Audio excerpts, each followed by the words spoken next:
नमस्कार, स्वागत है आपका मुनाफे की मंडी में, जहां हम आपके लिए कमोडिटी मार्केट की तमाम खबरें लाते हैं, साथ ही आपके लिए बेहतरीन ट्रेडिंग कॉल्स भी लेकर आते हैं। आज हमारे साथ 3 खास मेहमान हैं। ऑरिगो ई मंडी से तरुण सत्संगी जी हैं, जतिन त्रिवेदी हैं एलकेपी सिक्योरिटीज़ से, और अमित सजेजा हैं मोतीलाल ओसवाल से। लेकिन चलिए सबसे पहले आज देख लेते हैं कुछ 10 बड़ी खबरें जिन पर आपको नज़र रखनी चाहिए। गोल्ड की अगर बात करें तो आज हल्की तेज़ी के साथ यहाँ पर कारोबार हो रहा है। 50,750 रुपये के आसपास यहाँ पर गोल्ड कारोबार कर रहा है। चांदी हालांकि दबाव आज भी है, यहाँ पर 56,800 के आसपास M6 पर चांदी कारोबार कर रही है। हल्की कमजोरी यहाँ दिख रही है। क्रूड कल तेजी दिखी, करीब 4% की मजबूती कल के सत्र में दिखी, और आज भी हल्की तेजी के साथ ब्रेंट कारोबार कर रहा है $105 के करीब। नेचुरल गैस कल जोरदार तेजी, 10% से ज़्यादा की तेजी दिखी, 490 के पास आज है। आज एक दायरे में कारोबार यहाँ पर हो रहा है। कॉपर कल की तेजी यहाँ पर नहीं टिक पा रही है, 660 के आसपास हल्की कमजोरी के साथ यहाँ पर M6 पर आज कारोबार हो रहा है। वहीं बाकी अगर काउंटर्स एग्री मार्केट की अगर बात करें तो मेन्था ऑयल जहाँ पर मांग कम है, भाव आज 1020 रुपये के नीचे MCX पर मेन्था कारोबार कर रहा है। कॉटन गुजरात के जो बुआई के आंकड़े हैं वो अब तक कमज़ोर है। पिछले साल के मुकाबले कॉटन की बुआई 6% कम है। गुजरात के जो नंबर आए हैं, MCX के भाव की अगर बात करें तो 41,800 रुपये के करीब कारोबार कर रहा है। लेकिन मसालों में आज तेजी है। कल की सुस्ती के बाद यहाँ पर खरीदारी लौटी है, 7,900 रुपये के ऊपर है, करीब 8,000 के आसपास NCDX पर टर्मरिक वायदा ट्रेड कर रहा है। जीरे में बात करें तो NCDX का जीरा वायदा 21,800 रुपये के ऊपर है, आधे से 0.25% की तेजी यहाँ भी दिख रही है। वहीं कोरिएंडर 12,000 के ऊपर NCDX पर कारोबार कर रहा है। तो ये कुछ बड़ी खबरें जिन पर आपको रखनी चाहिए। चलिए आगे बढ़ते हैं और अब बात करते हैं सबसे पहले गोल्ड और सिल्वर के पोल की। सेकेंड हाफ में यानी दूसरी छमाही में जुलाई से दिसंबर के बीच में बुलियन मार्केट के लिए कैसा रहेगा, किस तरह के टारगेट बड़े एक्सपर्ट्स दे रहे हैं, ब्रोकरेज हाउस का क्या पोल है, ये एक हमने पोल किया है कि 6 महीने में कहां तक सोना और चांदी कहां तक जाएगी। तो सबसे पहले SMC ग्लोबल से हमने बात की तो उनका मानना है कि अगले 6 महीने का जो मैक्सिमम लेवल होगा गोल्ड का वो 56,000 रुपये का होगा। कोटक सिक्योरिटीज़ को लगता है कि गोल्ड 54,000, केडिया कमोडिटी को भी लगता है कि गोल्ड अगले 6 महीने में 54,000 रुपये तक जा सकता है। वहीं HDFC सिक्योरिटीज़ ने 53,800 रुपये का इस सेकेंड हाफ के लिए टारगेट दिया है। ट्रेडबुल सिक्योरिटीज़ का गोल्ड का टारगेट 53,000 है। आनंद राठी का 52,500, मोतीलाल ओसवाल का भी 52,500 का है। वहीं IIFL सिक्योरिटीज़ एकमात्र ब्रोकिंग हाउस है जिन्होंने उनको लगता है कि गोल्ड यहां से नीचे जा सकता है। 48,000 का टारगेट उन्होंने दिया है कंजर्वेटिव साइड पर। वहीं 2 और ब्रोकरेज हाउस ट्रस्ट लाइन और कुबरजी, उनका टारगेट तो गोल्ड का 55 और 56,000 का है, वो काफ़ी यहाँ पर बुलिश है। अब चांदी की बात कर लेते हैं। चांदी की अगर बात करें तो SMC ग्लोबल का 72,000 का टारगेट है। अगले 6 महीने में जो मैक्सिमम लेवल है वो यहाँ तक वो अनुमान लगा रहे हैं। मोतीलाल ओसवाल का जो मैक्सिमम टारगेट है चांदी के लिए अगले 6 महीने के लिए है वो है 68,000 रुपये का। केडिया कमोडिटी का 66,000, कोटक सिक्योरिटीज़ का 65,000 रुपये, 64,000 है HDFC सिक्योरिटीज़ का। ट्रेडबुल सिक्योरिटीज़ का भी 63,000 का टारगेट है। वहीं आनंद राठी 61,000। IIFL सिक्योरिटीज़ को लगता है कि चांदी में बहुत ज़्यादा तेज़ी नहीं आएगी, गोल्ड की तरह उन्हें लगता है कि 54,000 तक नीचे आ सकता है। लेकिन 2 और ब्रोकरेज हाउस है ट्रस्ट लाइन और कुबरजी, उनको लगता है कि चांदी 65,000 और 67,000 कुबरजी ग्रुप को लग रहा है। चलिए हमारे साथ 3 और मेहमान हैं। मोतीलाल के टारगेट तो हमारे पास हैं ही। अब जतिन आप बताइए LKP सिक्योरिटीज़ की तरफ से सेकेंड हाफ के लिए जुलाई से दिसंबर का जो महीना है इसमें मैक्सिमम लेवल आप गोल्ड और सिल्वर का क्या देख रहे हैं? रिमेनिंग ऑफ 2022 में जो गोल्ड के जो लेवल्स बन रहे हैं मेरे हिसाब से है और रेंज बाउंड है फिलहाल अभी तो मार्केट 52,500 ऊपरी स्तरों पे और 50,000 नीचे में। जब तक इसकी रेंज के अंदर है तब तक मैं हायर साइड या लोअर साइड के लेवल्स जो है वो नहीं देख रहा हूँ, मैं इस रेंज के अंदर ही देख रहा हूँ। तो 52,500 का टारगेट जो है वो पहला रहेगा। इसके ऊपर के टारगेट्स तभी निकलेंगे जब ये इसके ऊपर क्लोजिंग देकर उसके ऊपर ट्रेड करना शुरू करता है। तो नेक्स्ट लेवल ऑफ टारगेट जो बनेगा वो कहीं ना कहीं 55,000 के आसपास का बनता है। डेफिनेटली 52,500 के ऊपर अगर मेंटेन करना शुरू करता है तो 55,000 तक के लेवल्स जो है वो जरूर दिखने मिल सकते हैं गोल्ड के अंदर। इंपॉर्टेंट लेवल यही रहेगा कि 52,500 के ऊपर अच्छी खासी क्लोजिंग जो है वो देते रहे। तो नेक्स्ट टारगेट डेफिनेटली 55,000 के आसपास का बनता है गोल्ड का, ये मेरा व्यू पॉइंट है। फिलहाल रेंज बाउंड है, रेंज बाउंड के बाहर निकलते ही 55,000 के सेकंड टारगेट्स के लिए एम करके चल सकते हैं। ओके, अब ऑरिगो की तरफ से तरुण जी आप लोगों के क्या एस्टिमेट्स है, क्या लग रहा है सेकेंड हाफ के लिए, किस तरह के टारगेट आप देख रहे हैं यहाँ से गोल्ड और सिल्वर दोनों में? Hi, good morning. Good morning sir. See जैसा कि since the beginning of this year हम कह रहे हैं गोल्ड में परफॉर्मेंस नहीं आएगा। $1950 के आसपास से हम पीरियड नेगेटिव है गोल्ड के अंदर। इवन लास्ट वीक भी 1830 चल रहा था, हमने बोला था 1750 1700 तक आ सकता है। $1700 एक अच्छा क्रिटिकल सपोर्ट है। अगर उसके नीचे गोल्ड जाता है तो आई थिंक मेजर करेक्शन देखने को मिलेगा प्राइसेस के अंदर। हमें लगता है गोल्ड सेकंड हाफ में भी नेगेटिव रहेगा। $1700 अगर ब्रेक किया तो $1550 तक प्राइस आएंगे। अगर मैं इंडियन मार्केट की बात करता हूं तो मुझे ऐसा लगता है कि लास्ट वीक भी मैंने कहा था 52,000 का जब प्राइस चल रहा था 52,500 के ऊपर नहीं जाएगा एंड ग्रेजुअली 48,000 तक आएगा। ईयर एंड तक की बात करूं तो मुझे लगता है 46,000 गोल्ड आएगा। अब अमित जी, आप लोगों ने जो गोल्ड और सिल्वर ये जो 2022 के दूसरी छमाही के लिए जो टारगेट दिया है, इसके पीछे ट्रिगर क्या है? आपको क्यों लगता है कि इतनी तेजी आएगी यहां से? अमित जी, आपका ऑडियो म्यूट है, प्लीज अनम्यूट कीजिए। जी जी, नमस्कार ऋषभ जी। देखिए, इसके दो पार्ट्स हैं। मुझे लगता है कि इमीडिएट अगर मैं एक क्वार्टर की बात करूं, यानी यहाँ से 2 से 3 महीनों की, तो पहले मंदी की संभावना बनी हुई है। मुझे लगता है कि 1665 से $60 तक भी प्राइसेस जा सकती हैं, यानी डोमेस्टिक मार्केट्स में 49,000 तक के नीचे के लेवल्स हमें दिखते हैं। लेकिन वहाँ से जब रिसेशनरी फियर्स ज़्यादा गहरे होंगे तो हमने जनरली देखा है कि जब एकदम डीपर रिसेशन होने लगता है, पहला जो रिट्रेसमेंट होता है गोल्ड में काफ़ी लोअर लेवल्स तक होता है और उसके बाद रिएक्ट करता है। ये चाहे 2001 हो, 2008 हो या 2020 हो। तो सिमिलरली इस टाइम भी रिएक्ट कर रहा है। पहला reaction mark to market pressure हो, मार्जिन प्रेशर्स हो या फिर यील्ड जो नहीं मिलती, इट्स नॉन यील्डिंग एसेट, उस वजह से पहला रिट्रेसमेंट नीचे की तरफ आएगा। लेकिन उसके बाद सेकेंड हाफ में ऑफ द नेक्स्ट 6 मंथ्स ये जो है परफॉर्म करेगा और ऑन एन एवरेज $1850 to $1880 के करीब जा सकता है। तो वो रैशनल है कि 52,500 से पॉसिबली 52,800 तक की प्राइसेस देखने मिलेगी। और इस दौरान अगर चांदी की बात करें तो जो गोल्ड सिल्वर रेशियो फिलहाल 91-92 के करीब है, पॉसिबल है 98 तक भी जाए, यानी चांदी जो है हो सकता है 55 से 54,000 तक भी हमें देखने मिले। लेकिन जो अगली छमाही है उसके सेकंड हाफ में चांदी गोल्ड को ओवरटेक करके निकल सकती है, जिस वजह से रिलेटिवली आउट परफॉर्मेंस हमें चांदी में देखने मिलेगा, इन परसेंटेज टर्म्स भी और इन एब्सोल्यूट टर्म्स भी।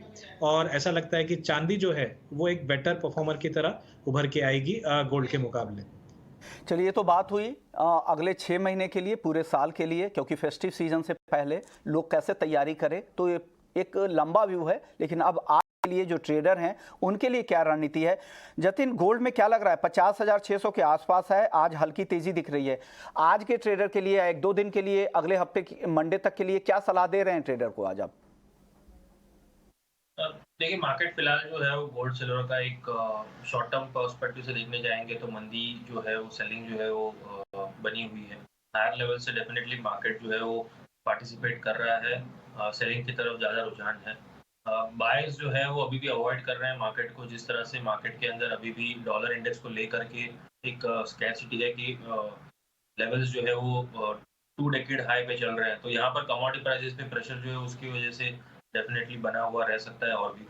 तो हायर लेवल्स पे मुझे लग रहा है अभी भी सेल ऑन राइज की स्ट्रैटेजी जो है वो ज़्यादा फेवरेबल रहेगी। इंट्राडे ट्रेडर्स या स्विंग ट्रेडर्स जो एक से 2 दिनों के ट्रेड्स लेते हैं उनके लिए एडवाइस रहेगा कि 50,850 50,800 के आसपास के लेवल्स मिलते हैं तो वहाँ पर डेफिनेटली शॉर्ट करके चलना चाहिए गोल्ड को। हायर लेवल से मुझे लग रहा है 51,000 के ऊपर के जो स्टॉप लॉस है वो मेंटेन करके चलना चाहिए। और लोअर लेवल से मुझे लग रहा है 50,500 50,600 ये जो जोन्स है वहाँ पर जो सपोर्टिव जोन है वहाँ पर एक बार के लिए फिर से वापस से प्राइसेस आएंगे और वहाँ से वापस से बाउंस ज़रूर देखने मिलता है प्राइसेस के अंदर। जब कभी भी ये प्राइसेस 50,000 के नीचे ट्रेड करना शुरू कर देते हैं तो हमारा व्यू पॉइंट जो है वो न्यूट्रल से नेगेटिव बन जाएगा। तो अभी तो फिलहाल न्यूट्रल पर स्टांस है हमारा। जैसे ही 50,000 के नीचे प्राइसेस ट्रेड करके स्लिप होना शुरू हो जाते हैं तब जो ट्रेंड है वो हमारा न्यूट्रल से नेगेटिव व्यू पॉइंट पे चला जाएगा।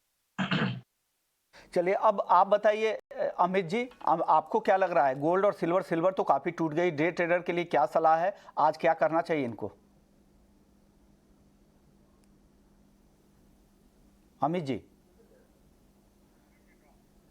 जी के ऑडियो में कुछ दिक्कत है। पोजिशनली आपको क्या लग रहा है अगले हफ्ते के लिहाज से, अगर किसी को पोजिशन मानिए हैं, तो तरुण जी आप क्या देख रहे हैं बुलियन मार्केट में, गोल्ड सिल्वर में किस तरह के प्राइस देख रहे हैं अगले हफ्ते के लिए? आई थिंक जिस तरीके से वन साइडेड रैली दे रहा है और 21 ईयर से हाई पर है, हमें ऐसा लगता है it is heading towards 110. If that will happen certainly silver will react more negatively. मुझे ऐसा लगता है कि सिल्वर में स्टीपर करेक्शन आ सकता है अगले 15 डेज के अंदर and prices can slip below 50,000 also. I think जो अच्छा सपोर्ट था 58,250 अराउंड के आसपास जो प्राइस ने एक साल से होल्ड किया हुआ था वो ब्रीच हुआ है. आई थिंक इस काउंटर के अंदर बाइंग अवॉइड करना चाहिए. कभी भी पैनिक सेलिंग के चलते 50,000 का प्राइस देखने को मिल सकता है. डे ट्रेडर्स के लिए क्या टारगेट है गोल्ड और सिल्वर में अमित जी?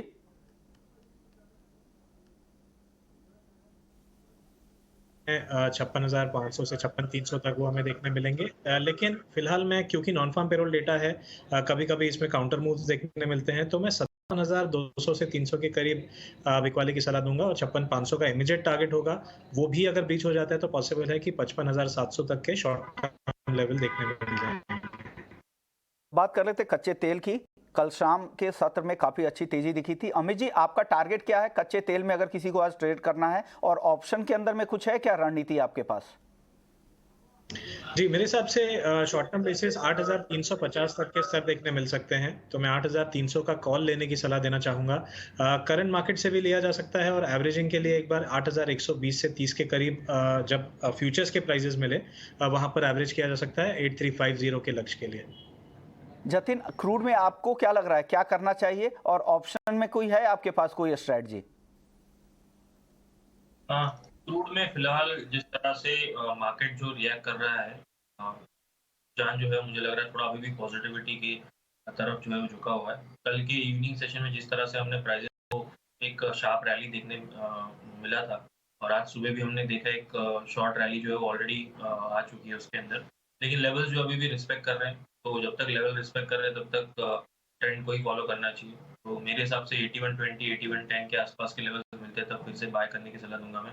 हालांकि एक बार ऑलरेडी मॉर्निंग में जो लेवल्स निकाले थे वो ऑलरेडी पॉजिटिव नोट पर एंड हो चुके हैं, टारगेट जो आ चुके हैं, लेकिन फिर से वो लेवल्स जो है अभी भी टेस्ट करके फिर से बाउंस बैक दे सकते हैं.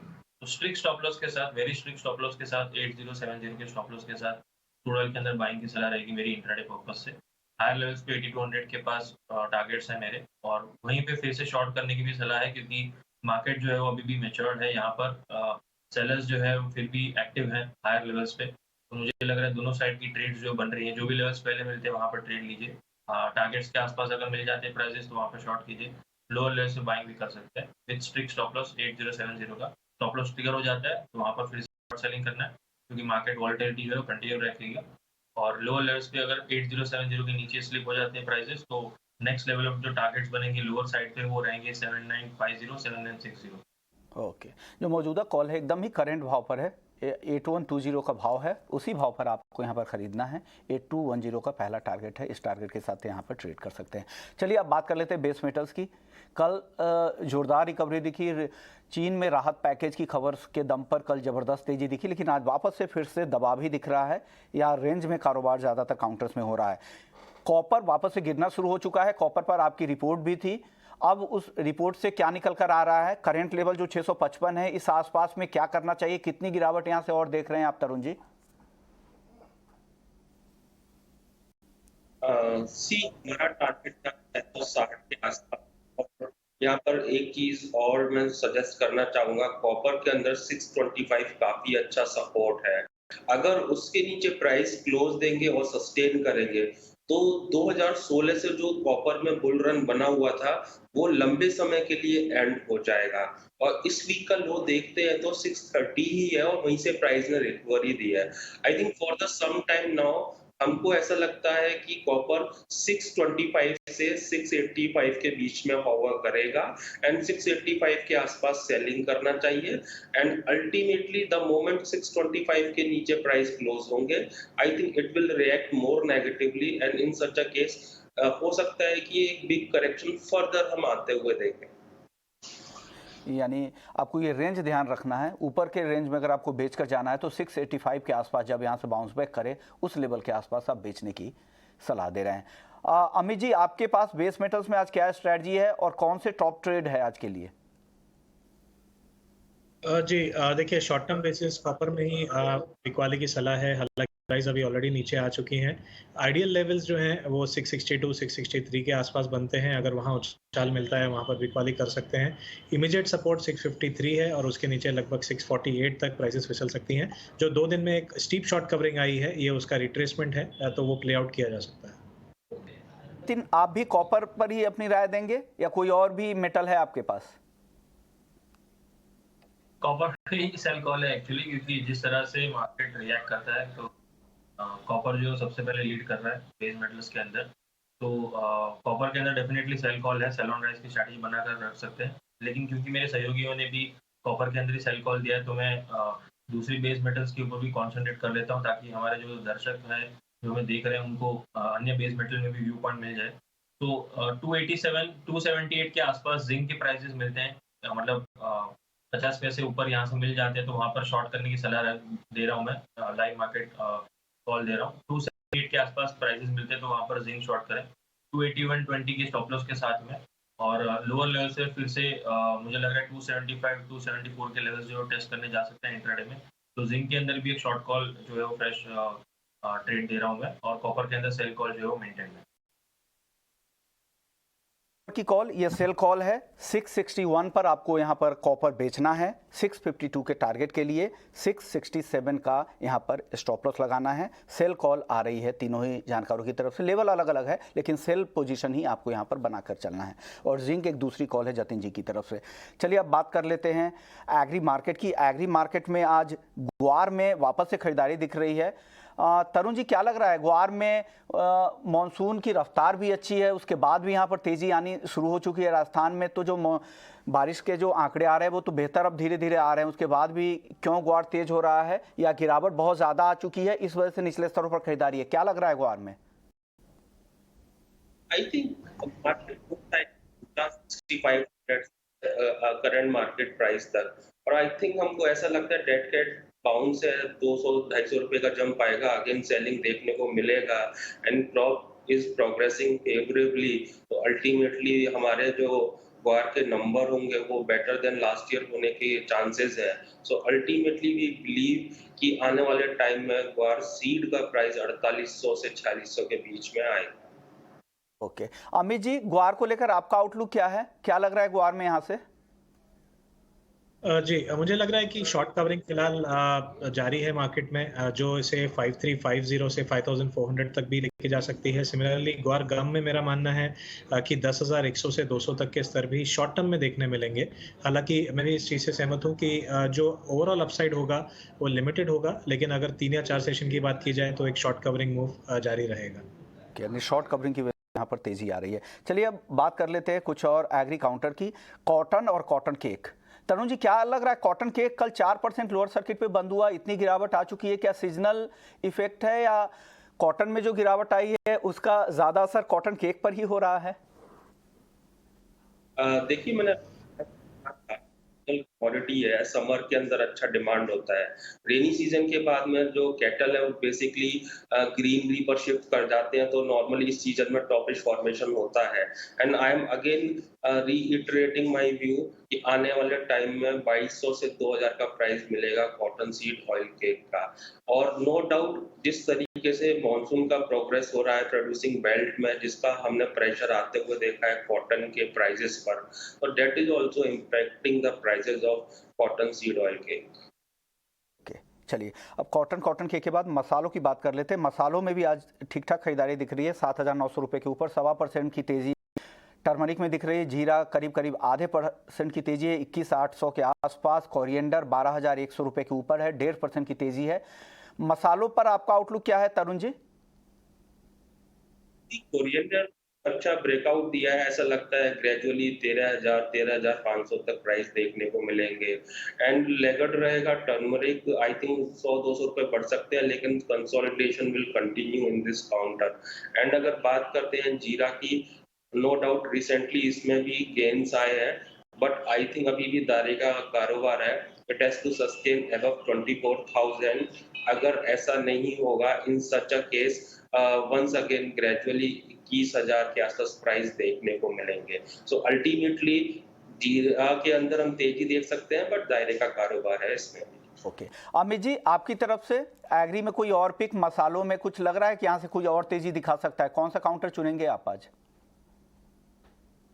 जी बिल्कुल, आई थिंक काफ़ी सिमिलर व्यूज़ हैं। मुझे लगता है हल्दी में बिकवाली का माहौल जारी रहेगा। 8,100 से 200 के ऊपर ज़्यादा नहीं जा पाएंगी प्राइजेस पोजिशनली, लेकिन वहीं पर धनिया में मुझे लगता है कि जो हमारा टारगेट है करीबन 13,300 का है, तो काफ़ी सिमिलर टारगेट्स हैं तरुण जी से।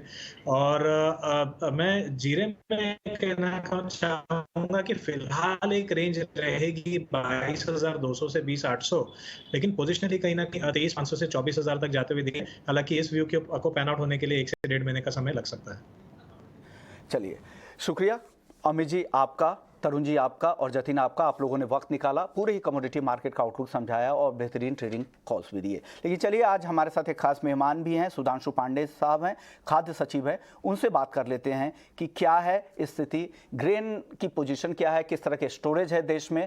इस तमाम मुद्दों पर बात करने के लिए हमारे साथ सुधांशु पांडे साहब है। सर, स्वागत है आपका ईटी नाउ स्वदेश पर। सर, सबसे पहले मेरा सवाल यही होगा कि देश में अभी फूड सिक्योरिटी को लेकर क्या स्थिति है? जिस तरह से सरकार एक के बाद एक स्टेप ले रही है, एक्सपोर्ट पर लगातार पाबंदियां लगाई जा रही है, चाहे वो गेहूं एक्सपोर्ट हो, उसके बाद गेहूं आटे का एक्सपोर्ट हो, दूसरी तरफ इंपोर्ट ड्यूटी भी लगातार कम हो रहा है। कुछ कमोडिटीज़ वगैरह में तो इंपोर्ट ड्यूटी फ्री भी कर दिया गया है। क्या वजह है? क्या हम कंफर्टेबल पोजीशन में हैं?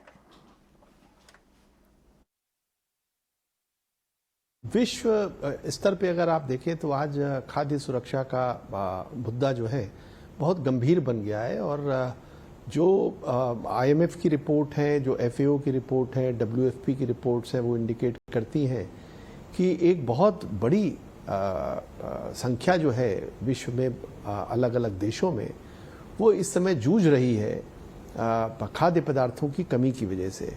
और ख़ास तौर से सीरियल्स की शॉर्टेज हुई है, क्योंकि सीरियल्स की सप्लाई चेन में बहुत मेजर डिसरप्शन हुआ है और वीट उनमें से एक बड़ी मेजर कमोडिटी थी। और उसकी वजह से भारत के ऊपर भी बहुत दबाव आया। भारत की अपनी पॉपुलेशन बेस बहुत बड़ी है, इसलिए भारत की जिम्मेदारी बनती है कि वो अपने देश के नागरिकों के लिए भी खाद्य सुरक्षा सुनिश्चित करे। और हमारे पास बहुत अच्छे स्टॉक्स अवेलेबल थे, जिसकी वजह से हम इन चुनौतियों का सामना बहुत मजबूती से कर पाए। और साथ ही साथ अपने देश में हमने जो पब्लिक डिस्ट्रीब्यूशन सिस्टम है, जो सार्वजनिक वितरण प्रणाली है, उसके माध्यम से बहुत ही अच्छी तरीके से प्लेटफॉर्म को यूज़ किया, टेक्नोलॉजी को यूज़ किया। और हमने 2 स्कीम्स के थ्रू, अगर आप देखें करीब 2 साल में हमने $90 बिलियन की हमने सब्सिडी जो है वो पास ऑन की है अपने नागरिकों को।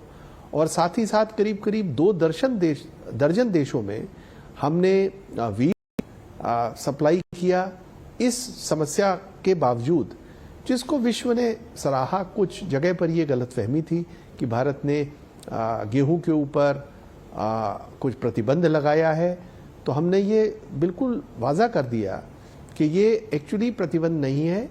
ये रेगुलेशन इस तरीके का है कि जिन देशों को खाद्य पदार्थों की ज़रूरत है, ये सुनिश्चित किया जाए कि ये खाद्य पदार्थ उन तक पहुंचे। अदरवाइज अगर आप मार्केट फोर्सेस को अलाउ कर दीजिए तो जो ज़्यादा पे कर सकता है, ज़्यादा महंगा खरीद सकता है, ज़्यादा स्टॉकिंग की जिसकी कैपेसिटी है, डीप पॉकेट्स हैं, वो कॉर्नर कर लेंगे इन सब कमोडिटीज़ को। तो इस कदम की वजह से हम बहुत से देशों में अपने खाद्य पदार्थों को पहुंचा पाए हैं। और अगर आप कंपेयर करें तो इवन वीट का जो एक्सपोर्ट हमारे पहले क्वार्टर में है, वो लास्ट ईयर के वीट के एक्सपोर्ट से आज भी ज़्यादा है। बिल्कुल सही बात है सर, क्योंकि ग्लोबल लेवल पे जिस तरह की फूड सिक्योरिटी को लेकर दिक्कत है, वैसे में हम काफ़ी कंफर्टेबल पोजीशन में हैं और उस हिसाब से देख के सरकार भी अपना रेगुलेशंस तय कर रही है। शुक्रिया सर, आपने हमारे लिए वक्त निकाला।